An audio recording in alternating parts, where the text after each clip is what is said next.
বাপ বিশ্বাস করেন এটা দুর্ভাগ্য।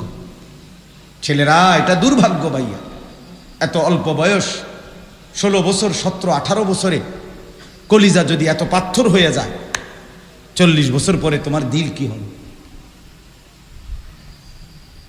মাত্র 16 বছর 18 বছর, এখনই তোমার শরীর মন আল্লাহর নাফরমানির উপরে এত শক্ত হয়ে গেল। আস্তাগফির, হায় হায় হায় বদনসিব। এরপরে কই যাবে? 30 বছর পরে কি হবে? আমি তো এই জন্য প্রতিদিন বলি 16 বছরের 14 বছরের 18 বছরের যে ছেলেটা খোদার 365 দিন 1 বছর টানা, এত বড় একটা বছর খোদার 365 দিনে কোনোদিন ফজরের নামাজ পড়ে না, মুসলমানের ঘরে ঘুমাইয়া, বাপ মা জীবিত,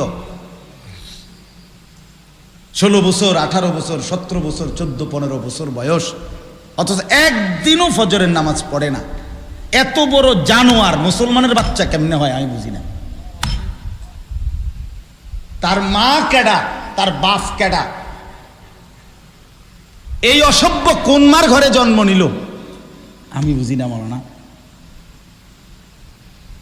মুসলমানের বাচ্চা এত বড় জানোয়ার হবার কথা না।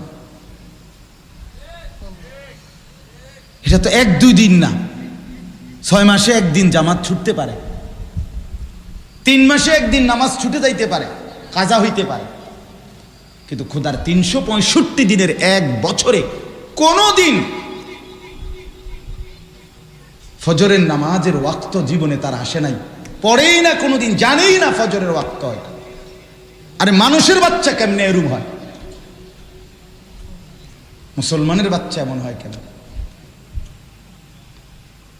মুসলমানের রক্ত যার ভিতরে সে এমন হবে কেন?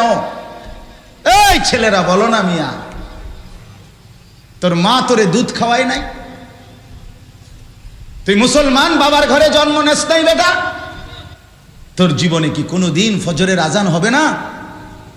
খবিস, আল্লাহ রসুল সাল্লাল্লাহু আলাইহি সাল্লাম বলছেন যে ফজরের নামাজ পড়ে না সে খবিস।